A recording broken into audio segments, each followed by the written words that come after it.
بسم اللہ الرحمن الرحیم۔ السلام علیکم ناظرین۔ کبوتر ایک ایسا خوبصورت اور دلکش پرندہ ہے جو ہر کسی کو اچھا لگتا ہے، اور یہی وجہ ہے کہ یہ پرندہ اکثر گھروں میں پالا جاتا ہے اور گھروں کے علاوہ اکثر مزاروں مساجد پر بھی موجود ہوتا ہے۔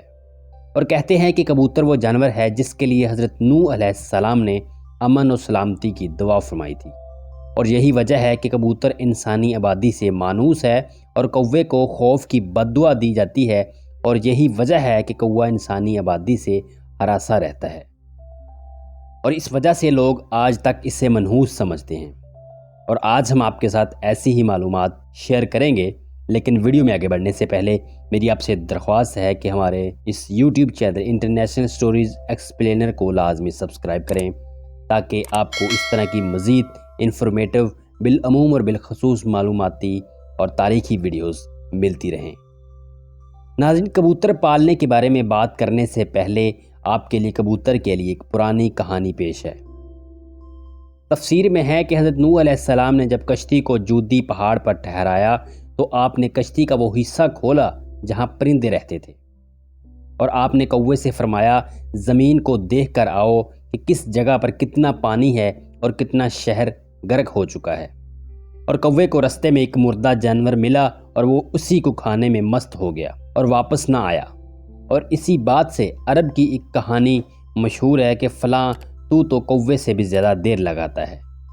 چنانچہ حضرت نوح علیہ السلام کو خشک اور سخت زمین کی ضرورت تھی، اور اسی لیے اس کے دیر کرنے پر آپ نے کبوتر کو بھیجا،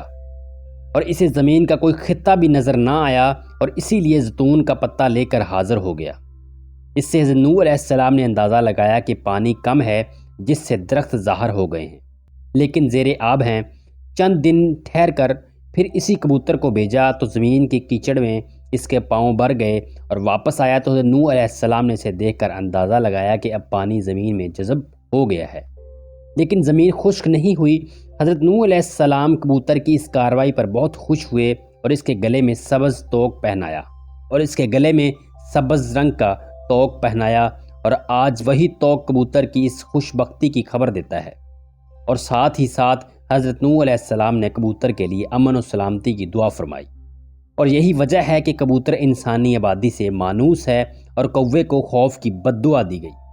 اور اسی وجہ سے کوا انسانی آبادی سے ہراساں رہتا ہے، اور لوگ آج تک اس کو منحوس سمجھتے ہیں۔ چنانچہ ایک ایسے کبوتر نے حضرت نوح علیہ السلام کی بات مانی اور ان کے لیے خبر لانے کا کام کیا۔ فقہا کے نزدیک گھروں میں شوقیہ پرندے رکھنا اور پالنا جائز عمل ہے، بشرط کہ ان کی غذا، سردی، گرمی اور بارش سے حفاظت کا انتظام کیا جائے، اور جب اہل خانہ کہیں جائیں تو ان کی غذا اور دیکھ بھال کا مناسب انتظام کر کے جائیں۔ سیدنا انس رضی اللہ تعالی عنہ کے چھوٹے بھائی نے ایک پرندہ پال رکھا تھا۔ جب رسول اکرم صلی اللہ علیہ وآلہ وسلم ان کے ہاں تشریف لاتے تو اس سے کہتے کہ اے ابو عمیر، پرندے نے کیا کھایا؟ اور ناظرین، یہ حدیث اس بات کی دلیل ہے کہ آپ صلی اللہ علیہ وآلہ وسلم نے پرندے رکھنے سے منع نہیں فرمایا، اور اگر گھر میں پرندہ پالنا منع ہوتا تو آپ صلی اللہ علیہ وآلہ وسلم ضرور انس علیہ السلام کے بھائی کو اس بات سے منع فرماتے۔ اس روایت کی بنیاد پر یہ کہا جاتا ہے کہ گھروں میں پرندوں کا پالنا جائز ہے، لیکن جیسا کہ پہلے بھی ذکر ہوا ہے کہ ان کے پالنے کے لیے ضروری ہے کہ ان کی ہر طرح کی ضروریات کو پورا کیا جائے تاکہ پرندوں کو کسی قسم کی کوئی تکلیف نہ پہنچے، اور اسی لیے کبوتر کا گھر میں پالنا درست عمل ہے۔ اور یاد رہے کہ پرندوں کو ستانے کے بارے میں منع فرمایا گیا، جیسا کہ ابو داؤد میں حضرت عبداللہ بن مسعود کی روایت کردہ ایک احادیث میں کبوتر کا ذکر ہے، جس میں کبوتر اللہ کے رسول اکرم صلی اللہ علیہ وآلہ وسلم کے سر مبارک پر منڈلا رہا تھا اور اپنی زبان میں شکایت کر رہا تھا کہ کسی نے اس کے گھونسلے سے انڈے اٹھا لیے ہیں۔ چنانچہ حضور اکرم صلی اللہ علیہ وآلہ وسلم نے صحابہ کرام میں اعلان کروایا، اور ایک صحابی نے انڈے اٹھانا قبول کیا تو انہیں حکم دیا گیا کہ وہ گھونسلے میں انڈے واپس رکھ دیں۔ لہٰذا اس روایت سے بھی معلوم ہوتا ہے کہ پرندوں کو ستانا ناجائز ہے، اور پرندوں کو ستانے سے اس لیے روکا گیا کہ پرندوں کی بد دعا لگنے کا خدشہ ہوتا ہے، اور چونکہ کبوتر بھی ان پرندوں میں شامل ہے جو کہ انبیاء کرام کا پسندیدہ رہا ہے، اسی لیے اگر کبوتر کو ستایا جائے تو کبوتر بھی بد دعا دے سکتا ہے، لہٰذا کبوتر کو ستانے سے اجتناب کرنا چاہیے۔ اور ناظرین، کبوتر کے حوالے سے آپ کو یہ بھی بتاتے ہیں کہ اسلامی تعلیمات اس کے بارے میں کیا کہتی ہیں۔ احادیث مبارکہ میں ہے کہ گھریلو کبوتر خدا کو بہت یاد کرتے ہیں اور اہل بیت کو دوست رکھتے ہیں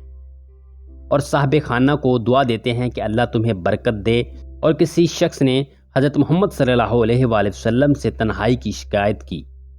تو حضرت محمد صلی اللہ علیہ وآلہ وسلم نے فرمایا ایک جوڑا کبوتر کا پال لے۔ حضرت جعفر فرماتے ہیں کہ کبوتر پیغمبروں کے پرندوں میں سے ہے اور کبوتر گھر میں رکھو، کیونکہ حضرت نوح علیہ السلام نے اس پرندے کو پسند فرمایا اور اس کو دعا بھی دی، کیونکہ اس پرندے پر اتنا پیار آتا ہے جتنا کہ کسی اور پرندے پر نہیں آتا۔ اور آپ نے فرمایا جس گھر میں کبوتر ہوں اس گھر کے رہنے والے جنوں کی آفتوں سے محفوظ رہتے ہیں، کیونکہ جنوں کے بچے گھروں میں کھیلتے پھرتے ہیں، جس گھر میں کبوتر ہوتے ہیں وہ ان سے مشغول رہتے ہیں اور گھر والوں کی طرف متوجہ نہیں ہوتے۔ اور اسی طرح ایک اور روایت میں آتا ہے کہ کبوتر کا جو پر گرتا ہے وہ شیاطین کی نفرت کو بھگانے کا سبب بنتا ہے۔ ان روایات سے یہ بات معلوم ہوتی ہے کہ کبوتر کا گھر میں پالنا موجب برکت ہے، اور جیسا کہ آپ صلی اللہ علیہ وآلہ وسلم نے صحابہ کو گھر میں کبوتر پالنے کا بولا تو اس سے بھی یہ بات معلوم ہوتی ہے کہ کبوتر پالنے میں خیر و برکت ہے۔ کبوتر پالنے کے ساتھ یہ بات بھی منسلک ہے کہ بعض لوگ شوق سے کبوتر پالتے ہیں اور ان کا شوق کبوتر پالنے کی حد تک ہوتا ہے، لیکن بعض لوگ کبوتر بازی کی نیت سے کبوتر پالتے ہیں، اور چونکہ کبوتر بازی میں پیسہ اور وقت کا ضیاع ہے، اور یاد رہے کہ کبوتر پالنا ایک مہنگا اور محنت طلب شوق ہے، چونکہ کبوتر بازی کے مقابلے سخت گرمی میں ہوتے ہیں مگر ان کی تیاری سارا سال جاری رہتی ہے۔ شوقین افراد ایک ایک کبوتر پر لاکھوں روپے خرچ کرتے ہیں۔ اعلیٰ نسل کے ان کبوتروں کو خاص طریقے سے تربیت دی جاتی ہے اور یہ مقابلے صوبائی اور قومی سطح پر ہوتے ہیں۔ شوقین افراد آبادی میں جگہ جگہ پنجرے لگا کر اپنے وقت کا کافی حصہ ان پرندوں پر صرف کرتے ہیں، اور اسی لیے کبوتر بازی کے بارے میں اگر فقہاء کرام سے پوچھا جائے تو وہ اس کو درست نہیں فرماتے، کیونکہ اس میں مال و وقت کا بہت ضیاع ہوتا ہے جو کہ فضول خرچی میں آتا ہے، اور اسی لیے ہمیں ایسے کاموں سے بچنے کی کوشش کرنی چاہیے۔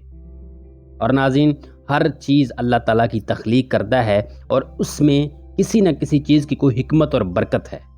لہذا اللہ تعالیٰ سے دعا ہے کہ اللہ تعالیٰ ہمیں اس طرح کے شیطانی کاموں سے اور غلط کاموں سے بچنے کی توفیق عطا فرمائے۔ اللہ تعالیٰ سے دعا ہے کہ اللہ تعالیٰ ہمیں اس طرح کے برے کاموں سے محفوظ فرمائے، ہمیں دین اسلام پر چلنے کی توفیق عطا فرمائے۔ اور اسی کے ساتھ آج کی یہ ویڈیو اپنے اختتام کو پہنچتی ہے کہ آج کی ویڈیو آپ کو بہت پسند آئی ہوگی۔ ملتے ہیں ایک اور نئی معلوماتی، تاریخی اور اسلامی ویڈیو کے ساتھ، تب تک کے لیے اللہ حافظ۔